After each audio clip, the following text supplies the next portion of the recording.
I wasn't even planning on making a video about this Olympic nonsense that I've been witnessing, but just today, just now, this soul cat kind of pushed me over the limit.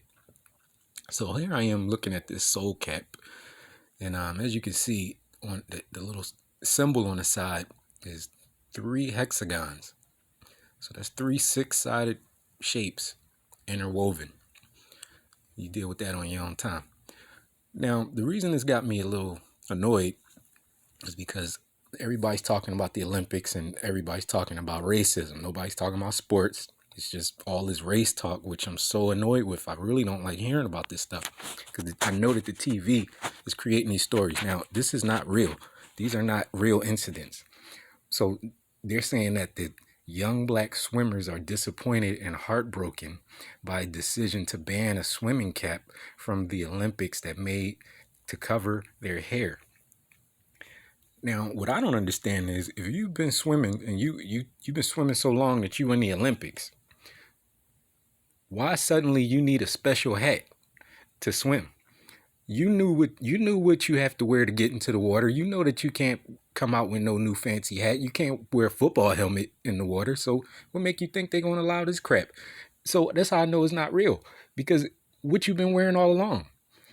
You know, if your hair if your afro that big or you got that much grease in your hair, because that's what in the article the woman was complaining she had all this grease in her hair and the regular cap that I guess the white women can wear with no problem just slips off her head. That's what it said in the article. I'm not going to scroll through the article. So I'm thinking to myself, if that's a problem, that's easily dealt with. I mean, if you got an afro, just braid it down. I mean, you could braid it in a swirl, so it's tight on your head. There's a bunch of ways, But these situations are not natural. This is how the media system makes black people look inferior and look like constant complainers, and also plants the seed in white people to become annoyed with black people and say, oh, here they go again. It's creating that type of sentiment because that's what I'm seeing when I'm out in the streets. That's kind of what I'm hearing coming out of the people when I hear them talking about these situations. All the black people was up in arms saying, oh, this is not fair. And all the white people was like, well, you should, you got to follow the rules, which both sides have kind of a point. But that's not what it's about. It's about you being programmed by the media system, which you should completely ignore. I just look at these things just to see what other people are getting wrapped up in. I'm not emotionally involved in none of this crap. Now, this is the big story everybody on. I'm sure if you're watching this, you already been seeing this orange head looking person. I don't know what it is. It looked kind of masculine to me. Sometimes it got yellow hair, sometimes it got orange hair. It's a creepy looking individual with all these tattoos.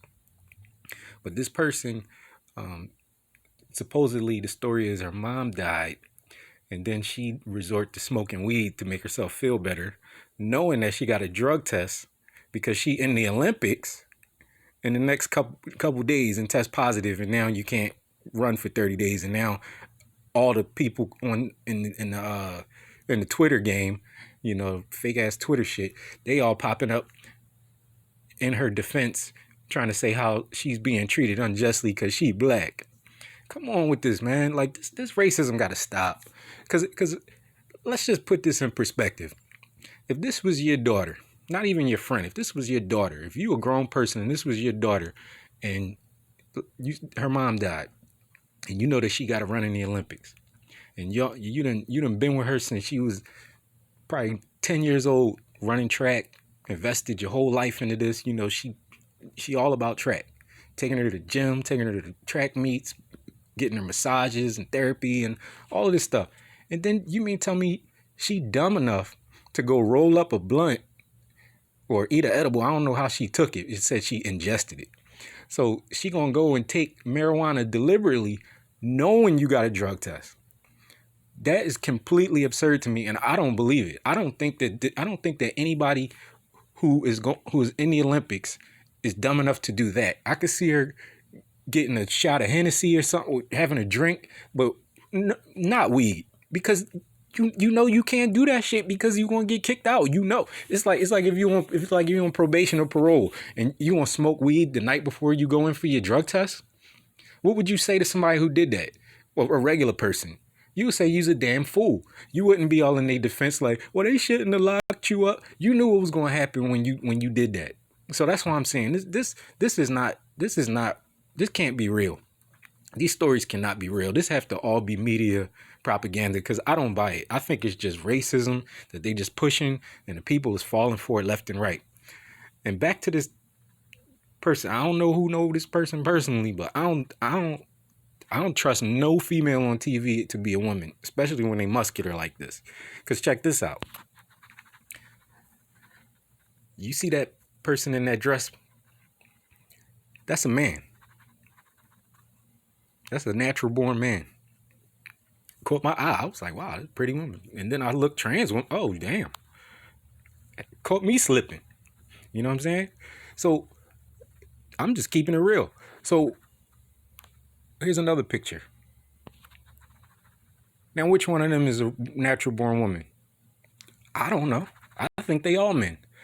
So therefore, because I think it was a transgender pageant, and I don't know if the judge in the middle is a natural born woman, but the two contestants on the left and the right are certainly natural born men.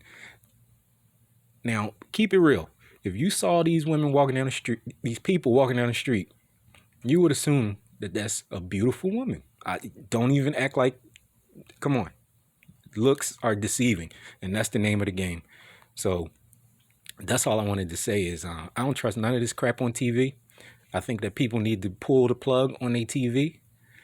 I haven't turned my TV on in several days, and I think that we need to just leave it alone. Like whatever they selling on the TV, just don't watch it.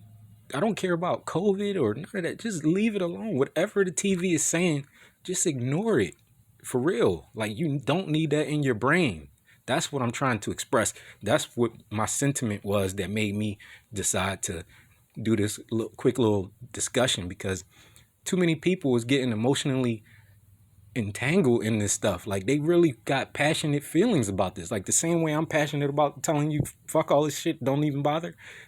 They involve, like they picking sides and getting angry. This is the slow makings of a race war, if you know what I'm saying. And they keep bringing out these stupid purge movies and all this kind of stuff. Like they really planting the seeds in your head to make people go against each other based on what they like.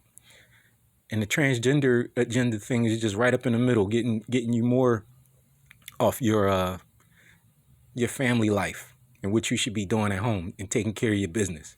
You know what I'm saying? Because now you out being gay and you ain't making no babies. So whatever. That's what's going on. That's my take.